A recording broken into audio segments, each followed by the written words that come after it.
दोस्तों, महाभारत कथा से तो आप भली भांति परिचित होंगे ही। महाभारत युद्ध क्यों और कैसे और किन योद्धाओं में लड़ा गया था, यह तो आपको पता ही होगा।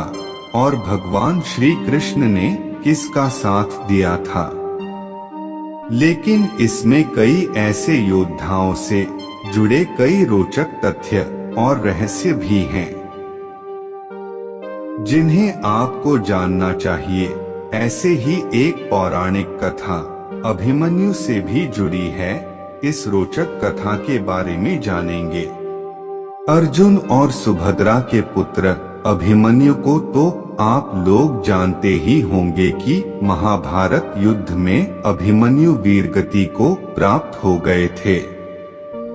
लेकिन बहुत से लोगों के मन में यह प्रश्न अवश्य होता होगा कि आखिर सर्वशक्तिमान श्री कृष्ण ने अपनी ही बहन सुभद्रा के पुत्र अभिमन्यु को क्यों नहीं बचाया था, जबकि अर्जुन और पांचों पांडवों की युद्ध के अंत तक उनके रक्षा कवच बने रहे थे। तो अभिमन्यु को क्यों मर जाने दिया।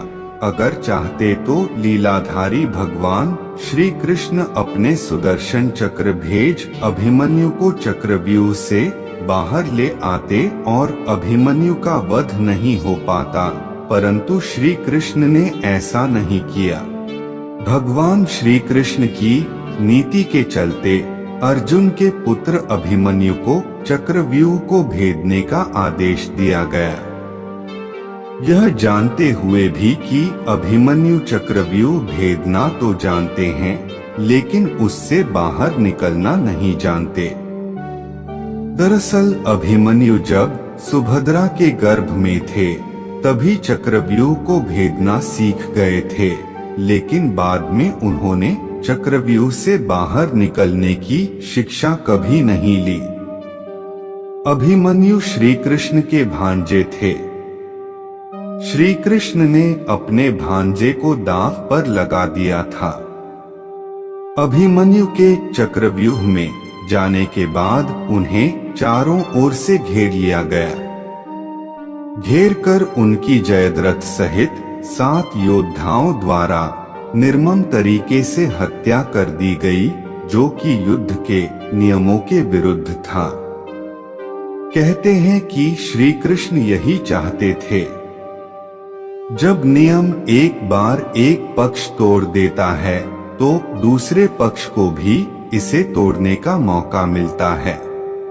कहा जाता है, जब भी धरती पर धर्म और सत्य की हानि होने लगे तो भगवान को नियति के अनुसार धरती से अधर्मियों और अत्याचारियों का नाश करना होता है, और इस उद्देश्य हेतु भगवान स्वयं धरती पर जन्म लेते हैं और उनके इस उद्देश्य में सहायता हेतु विभिन्न देवी देवताओं को भी अपने पुत्र को भेज या स्वयं जाकर धरती पर जन्म लेना होता है। ऐसा ही जब द्वापर युग में भगवान विष्णु ने श्री कृष्ण अवतार में जन्म लिया था, तब ब्रह्मा जी ने और सभी देवी देवताओं को भी श्री कृष्ण की सहायता हेतु धरती पर जन्म लेने का आदेश दिया था। ब्रह्मा जी के इस आदेश का सभी देवी देवताओं ने स्वागत किया था, परंतु चंद्रमा ने इस आदेश का विरोध किया और अपने पुत्र वर्चा को पृथ्वी पर जन्म लेने से इनकार कर दिया। लेकिन जब सभी देवताओं ने मिलकर चंद्रमा को समझाया कि धर्म की रक्षा करना ही हम देवताओं का परम कर्तव्य और धर्म है, इसलिए हम सभी को ब्रह्मा जी का आदेश का पालन करना है, यह हमारा दायित्व और कर्तव्य भी है। सभी देवताओं के समझाने पर चंद्रमा मान तो गए, पर फिर भी उन्होंने एक शर्त भी रख दी कि यदि मेरा पुत्र धरती पर जन्म लेगा तो वह ज्यादा दिनों तक धरती पर नहीं रुकेगा और महाभारत युद्ध में अपना कार्य समाप्त होते ही वह मेरे पास लौट आएगा। इसके साथ ही वह युद्ध में अपने पराक्रम से बड़े बड़े महारथियों को भी चकित कर घोर युद्ध लड़ते हुए वीरगति को प्राप्त होगा और उसके इस अदम्य साहस को युगों युगों तक याद रखा जाएगा। दोस्तों, चंद्रमा पुत्र वरचात ही अभिमन्यु थे, जिसने धरती पर ब्रह्मा के आदेश का पालन कर श्री कृष्ण की सहायता के लिए जन्म लिया था।